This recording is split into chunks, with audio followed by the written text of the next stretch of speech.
From Vermont Public, this is The Frequency. I'm Mitch Wertlieb. It's Thursday, February 22nd, and here are today's headlines. The Vermont Senate greenlit legislation yesterday that would tweak the state's education finance formula and allow school districts to postpone their budget votes until after town meeting day. Property taxes are forecast to spike by 20% this year, and the measure, which passed out of the chamber on a voice vote, is the legislature's first attempt to encourage some districts to decrease their spending. But lawmakers say their work isn't done. In a brief floor speech, Senate Leader Phil Baruth told fellow lawmakers the next step is much more comprehensive reform. I think this year we're going to need a discussion about how to reduce budgets and how to reduce those long-term costs in a way that is new and that is going to be groundbreaking. If districts do choose to rewrite their budget plans this year, the bill gives them until April 15th to reschedule a vote. The legislation, which already passed the House, now heads to Governor Phil Scott, and he plans to sign the bill. A shortage of nursing home beds in Vermont has forced hospitals to become residential care providers for patients with nowhere else to go. That's according to Dr. Stephen Loeffler, Chief Operating Officer at University of Vermont Medical Center. Loeffler told lawmakers yesterday the hospital is currently boarding 68 patients who are ready for discharge, and he says the situation is delaying access to care for patients with serious medical needs. We are the place for people who need the most high acute needs, and we're proud of that, by the way. We want to be that place, and we want to accept everybody the minute they need to come.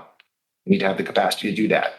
Nursing home administrators say increasing financial pressures and workforce shortages have forced them to reduce capacity since the pandemic. Loeffler and other healthcare officials are calling on lawmakers and the governor to increase funding for residential and home care organizations. Bennington State Representative Jim Carroll was arrested for suspicion of DUI outside the State House yesterday morning. That's after Montpelier police conducted a traffic stop at 8:24 a.m. in the Capitol Complex parking lot, according to a news release from the department. Police say they detected signs of alcohol impairment after stopping Carroll for a loud muffler. The lawmaker refused a field sobriety test but provided a breath sample, and police say that indicated his blood alcohol content was higher than the legal limit. Carroll is scheduled to appear in court in March. He has not responded to a request for comment. U.S. Representative Becca Balint is in Israel with a special congressional delegation. In a press release, the Congresswoman called for a swift ceasefire agreement between Israel and Hamas. Balint went on to say that immediate steps are needed to end humanitarian suffering in Gaza and that she supports a two-state solution to the conflict. Balint is scheduled to meet with senior Israeli officials, family members of hostages, Palestinians living in the West Bank, and officials from the United Nations. 19 organizations in northwestern Vermont have received state substance misuse prevention funds distributed by United Way of Northwest Vermont. Among the recipients is the Richard Kemp Center, located in Burlington. The organization is Black-led and centers the needs of Black and Brown community members. It's named for the Queen City's first Black city councilor, and it's run by his daughter, Christine Hughes.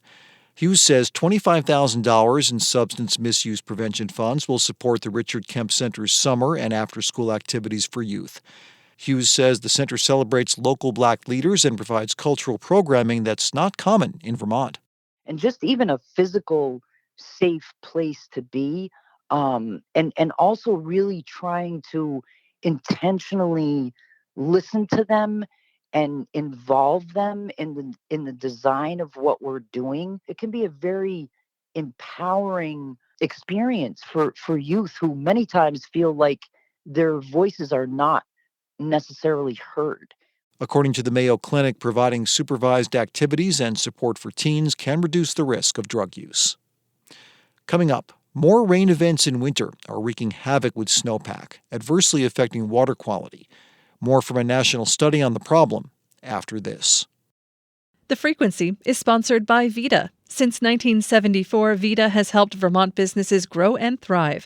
From agriculture to energy, startups to family companies, find solutions that fit your business. Visit VEDA.org to start your next chapter today. And the Vermont Lottery, which remains committed to contributing 100% of profits to the Education Fund, providing over $500 million total since 1999. Learn about the Educate and Innovate initiative at vtlottery.com. Vermont is seeing warmer winter temperatures and more rain on snow events, which has scientists worried about snowpack. Snowpack plays a key role in storing nutrients like nitrogen and phosphorus. But a national study found that rainy winter days are shifting how and when those nutrients are released. And that's putting water quality at risk in around 40% of the contiguous U.S., including in Vermont. Carol Adair directs the Aiken Forestry Science Lab at the University of Vermont, and she was a researcher on the national study.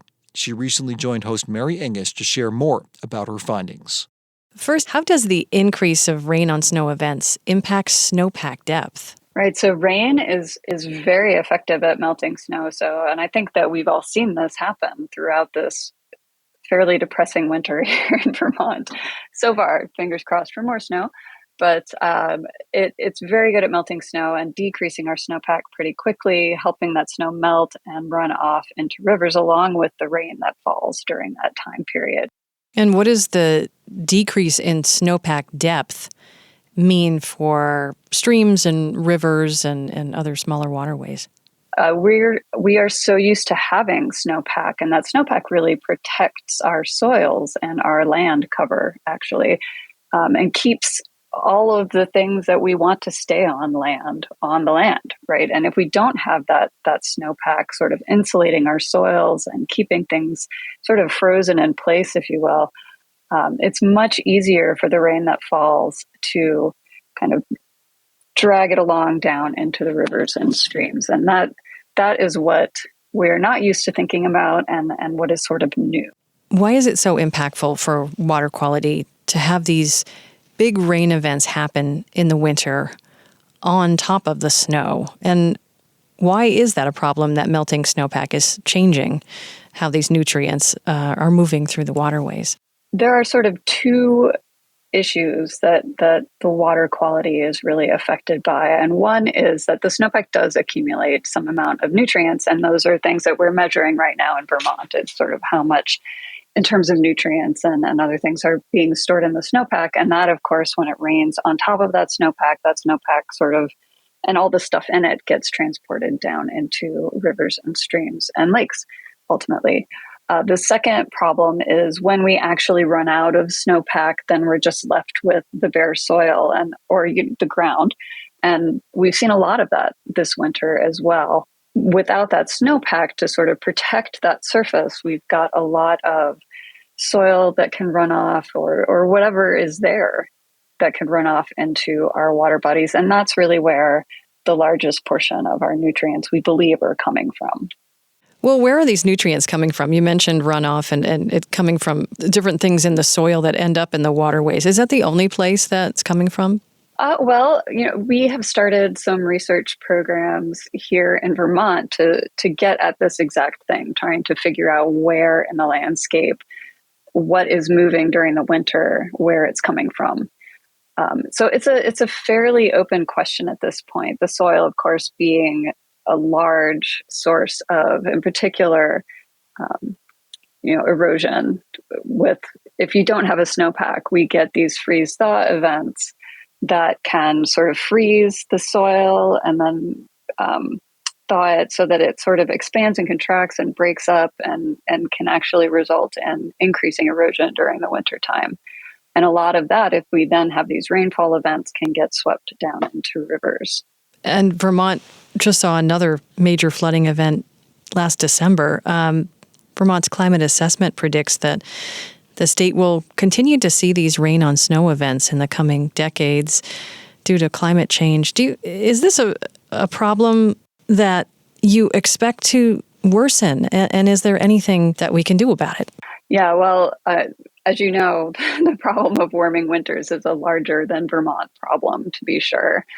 But how we deal with them, I think we can do quite a bit about that. If we start really understanding where in the landscape these nutrients during the rain on snow and just rain on ground events are happening, where the nutrients are coming from, then we can start to look for solutions to those problems. One example could be that we're all, again, very used to thinking of winter as this inactive time. So if we choose to put out nutrients on our farms or our lawns in the late winter, that may have been a great practice back before all of this happened. But now that this is happening, if you just put this fertilizer or manure out, it's going to most likely just run into the rivers during these rain on snow or rainfall events. So that would be one thing in particular that we might change, given that these events are becoming more and more frequent. I do think that it's really interesting just for folks to know that we really are sort of on the cutting edge of figuring this out in Vermont. There aren't that many places in the world that are looking at what's going downstream during the wintertime. And we've got about 2 seasons of year-round data now and some great preliminary data.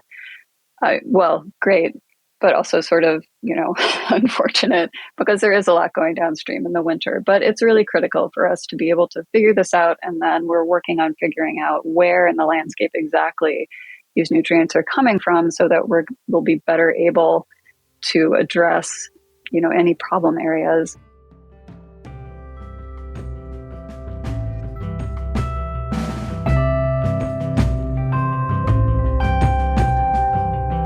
That was Carol Adair speaking with host Mary Engish.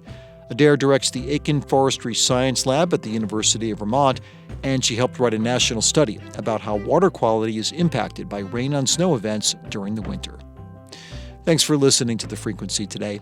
We had additional reporting from Lola Dufour, Peter Hirschfeld, Mary Engish, Elodie Reed, and Bob Kinzel. Our executive producer is Kevin Trevelyan, and our music is by Blue Dot Sessions. I'm Mitch Wertlieb. Talk to you tomorrow.